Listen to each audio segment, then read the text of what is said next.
Hello, xin chào các bạn đã quay trở lại với kênh YouTube Review 5 phút.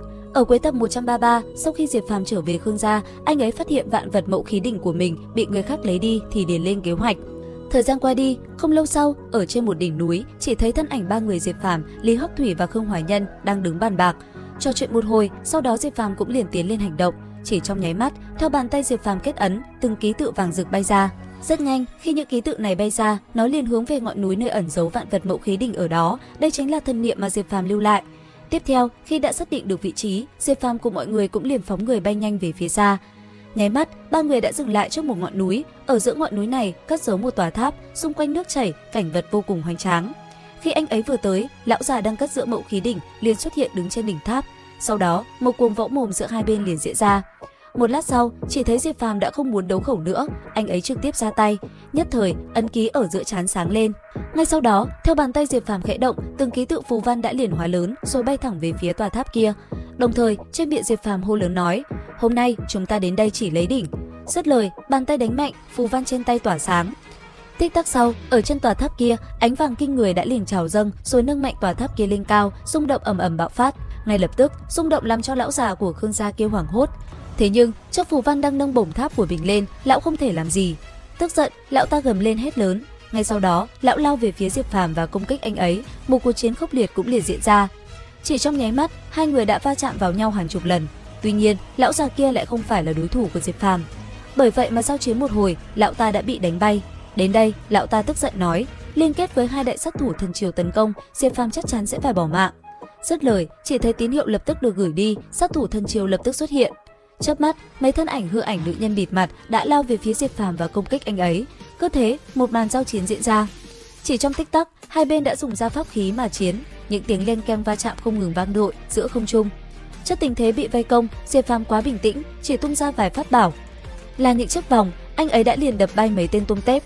Cùng lúc đó, ở một nơi xa, chỉ thấy cái tên được gọi là đại sát thủ của thần triều đứng lơ lửng giữa không trung, bàn tay đang cầm một viên ngọc và tế bái. Chỉ chớp mắt sau, viên ngọc đỏ rực kia đã tỏa ra ánh sáng chói lóa, giữa không trung, hư ảnh một cái trận pháp cũng liền hiện ra. Nhất thời, khi phù văn đó tỏa sáng, tên sát thủ thần triều kia liền biến mất. Chớp mắt sau, hắn ta đã dịch chuyển tới được nơi Diệp Phàm đang chiến. Lúc này, chỉ thấy Diệp Phàm vô cùng ung dung giao chiến với mấy tên nhãi nhép của đám sát thủ thần triều, mỗi lần đám người kia lao tới đều bị đập bay. Thấy vậy, cái tên đại sát thủ kia lập tức lao vào chiến, thân thể hắn ta bay lên giữa không trung, đồng thời dưới mặt đất một hư ảnh khổng lồ hiện ra. Sau đó, trên tay hư ảnh khổng lồ kia liền xuất hiện một cây rìu khổng lồ đứng sừng sững giữa hư không, trông vô cùng oai phong. Chớp mắt, hư ảnh đó đã gầm thét, rồi cầm chiếc rìu trên tay mang theo uy áp bổ thẳng xuống đầu Diệp Phàm ở phía dưới. Thấy vậy, Diệp Phàm lập tức tránh né, thân hình liên tục đảo qua đảo lại. Đồng thời, anh ấy cũng thi triển ra dị tượng, hư ảnh Tiên Vương Lâm Cửu Thiên vàng rực hiện ra, cùng tên sát thủ kia đối chiến. Tuy nhiên bên kia, lão già Khương gia kia đã lập tức lấy ra một cây cung rồi giương lên, ánh sáng đỏ rực trên thân cung bạo phát. Theo tiếng gầm thét của lão ta, cây cung vàng rực kia đã liền phóng thẳng về phía Diệp Phàm, muốn lấy mạng anh ấy. Thế nhưng, khi nó đến trước mặt Diệp Phàm, mũi tên kia đột nhiên dừng lại mà chẳng thể nào nhúc nhích dù chỉ một chút.